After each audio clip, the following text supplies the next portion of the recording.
मैं ज्योतिर्विद डॉक्टर गजेंद्राचार्य, प्रकाशक विशाल ज्योतिष कार्यालय 20-30/3 बोध गया मठ, बैजनाथा कमच्छा, वाराणसी से यूट्यूब चैनल के माध्यम से आज अपने सभी सब्सक्राइबर लोग के लिए तथा संपूर्ण देशवासियों के लिए अपनी 25 रचनाओं में यह स्वर्णिम रचना बृहद ज्योतिष रहस्य है, जो कि 5151 में शुद्ध हिंदी भाषा में 5 खंडों में विभक्त है।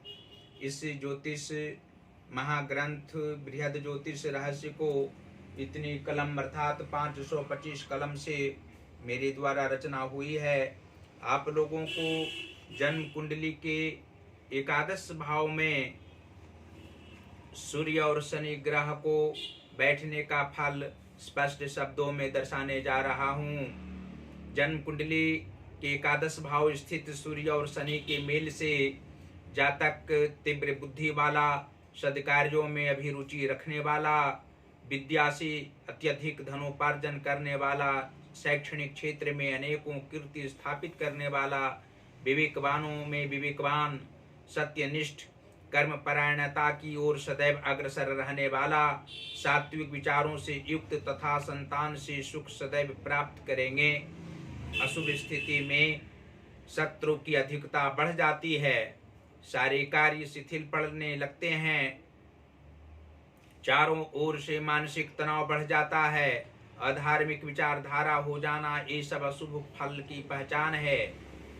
इसकी शांति के लिए बृहस्पति भगवान के मंदिर में जाकर इनकी कथा सुने। प्रत्येक गुरुवार को साथ ही विष्णु नारायण पुराण एक अंश पारायण पाठ जातक अवश्य किया करें। ऐसे तो एकादश भाव में किसी भी ग्रहों की युति व मेल शुभ ही फल प्रदान करते हैं, मात्र शनि और सूर्य को छोड़कर। उपरोक्त उपाय यदि जातक कर लेते हैं तो मंदे फल प्राप्त नहीं होंगे। सर्वगुण संपन्न होने के साथ साथ जातक महत्वाकांक्षी विचारों से ओतप्रोत रहते हुए अपने सगे संबंधियों को धन युक्त व ज्ञान युक्त अवश्य ही करा सकते हैं। नौकरी या व्यवसाय में सफलता ही जातक को हाथ लगेगी। साथ ही अंत अवस्था में अध्यात्म क्षेत्र में विशेष अभिरुचि के कारण इन्हें अपूर्व लाभ प्राप्त होते हैं। और स्पष्ट शब्दों में यह आप लोग जान सकते हैं कि जन्म कुंडली का नवम स्थान के स्वामी शुक्र ग्रह हों तथा धन भाव के स्वामी गुरु बृहस्पति हों तो एकादश भाव स्थित सूर्य और शनि के प्रभाव से जातक का भाग्योदय 23वें वर्ष के उपरांत होता है। जीवन के उत्तरार्ध भाग में इन दोनों ग्रहों के प्रभाव से आत्मिक सुख पारिवारिक क्षेत्र में प्राप्त होता है। मानसिक परेशानियों की सामना जीवन के पूर्वार्ध भाग की अपेक्षा कम करनी पड़ती है। वृद्धावस्था जातक का हर प्रकार से सुखकारक होता है और धन का अभाव किसी भी काल में सामान्यतया नहीं रहना स्वाभाविक बात होती है। जन्म कुंडली के एक दशम भाव के स्वामी मंगल ग्रह हों तथा चतुर्थ भाव अर्थात मातृ भाव के स्वामी शुक्र ग्रह हों तो एकादश स्थान स्थित सूर्य और शनि के प्रभाव से जातक को कर्म करने की क्षमता अंत अवस्था तक रहा करती है। इनके अंदर मनोबल ऊंचा रहना स्पष्ट है और आध्यात्मिक क्षेत्र में भी जातक की अभिरुचि रहा करती है। मातृ सुख अवश्य ही होता है। इनकी माता तेज तीव्र बुद्धि की होती हैं और शारीरिक कष्ट होने पर भी मानसिक तनाव उन्हें कम होना स्वाभाविक बात होती है और पुरुषार्थ की भावना अंत अवस्था तक उनमें रहा करती है। जन्म कुंडली के सप्तम भाव के स्वामी सूर्य ग्रह हों तथा लग्नेश शनि ग्रह हों तो एकादश भाव स्थित सूर्य और शनि के प्रभाव से जातक को मानसिक तनाव पारिवारिक क्षेत्र में होता है, लेकिन सभी अवस्थाओं में नहीं होना, सुख प्राप्त होना। विवाह के उपरांत आध्यात्मिकता पति पत्नी दोनों के मध्य में रहा करती है और देवोपासना करने में भी अभिरुचि रखने वाले होते हैं।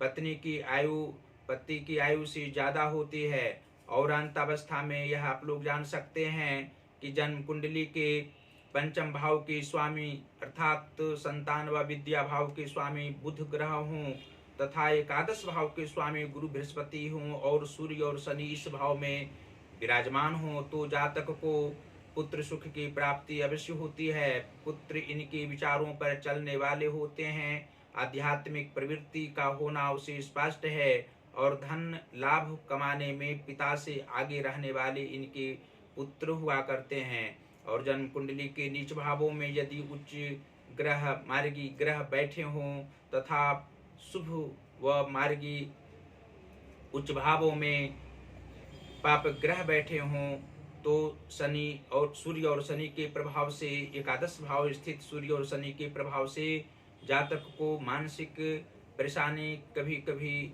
आ सकती है। आर्थिक परेशानी तथा आध्यात्मिक क्षेत्र में भी अभिरुचि कम रहा करती है। उसके लिए भगवान शिव की आराधना अवश्य ही करनी चाहिए। भगवान गणेश की भी आराधना करनी चाहिए और हनुमान जी की आराधना शनिवार और मंगलवार को करने से मानसिक सुख जातक को अवश्य ही प्राप्त होगा। शारीरिक कष्ट नहीं होगा और नाना प्रकार के सुख पारिवारिक क्षेत्र में प्राप्त होना स्पष्ट ज्योतिषीय दृष्टिकोण से स्पष्ट है। और अन्य प्रकार की सांसारिक सुख सुविधाएं उपरोक्त सभी निदान के उपरांत जातक को प्राप्त होंगे। अंत में इस ज्योतिष महाग्रंथ को मंगवाने के लिए आप लोगों से अवश्य ही कहा करेंगे और इससे आप लोगों को सभी प्रकार के सुख प्राप्त होंगे। सांसारिक सुख के साथ साथ आध्यात्मिक सुख प्राप्त होंगे। जब आपके ग्रह दशाओं का स्पष्ट रूप से शुद्ध समय रहेगा, शांति का समय रहेगा, तभी आप लोग आध्यात्मिक कार्य कर पाएंगे, मानसिक सुख प्राप्त होगा। इसको पढ़ने से अवश्य ही सांसारिक सुख प्राप्त होंगे। जितने प्रकार के दुख होते हैं सभी दुखों से निपटारा पाने के लिए इस ज्योतिष महाग्रंथ का अध्ययन करना अनिवार्य होगा। इसके साथ साथ प्रकाशकीय कार्य भी हम करते हैं। प्रकाशक हैं इसलिए प्रकाशकीय कार्य करते हैं। हिंदी का पुस्तक हो, संस्कृत का पुस्तक हो या इंग्लिश का बुक हो, आप लोग अवश्य ही प्रकाशित यहाँ से करा सकते हैं। कम समय में पुस्तक प्रकाशित करके दिया जाता है और दिया जाएगा। आप लोगों को धन उचित रूप में यहाँ लेने का निर्णय प्रारंभ काल से ही है। आप लोग हमसे सीधा संपर्क कर सकते हैं। पहला संपर्क का नंबर है जो व्हाट्सएप नंबर है 94512287 और 47। दूसरा नंबर है जो पेटीएम नंबर है 88407617 और 92। आप लोग इंस्टाग्राम पर भी हमारी वीडियो को आप लोग देख सकते हैं। ज्योतिष महाज्ञान उस पर अकाउंट हमारा है, उसको आप लोग अवश्य फॉलो करें और हमारी वीडियो का आनंद, ज्योतिष महाग्रंथ का आनंद आप लोग प्राप्त करें। फेसबुक पर भी हमारी सभी वीडियो को आप लोग देख सकते हैं। गजेंद्राचार्य ज्योतिर्विद हमारी आईडी है। इस आईडी को खोलेंगे तो अवश्य ही हमारी सभी वीडियो आप लोग पाएंगे, देखेंगे और इससे लाभ 100% आप लोग प्राप्त कर सकते हैं। आप लोग का आशीर्वाद, दुआएं और हमारी शुभकामनाएं आप लोग के साथ सदैव रहती है। देवाधिदेव महादेव की असीम कृपा आप लोग पर सदैव रहा करती है। हमारे कार्यों को आप लोग जितनी सराहना करेंगे आप लोग भी प्रसन्न रहा करेंगे।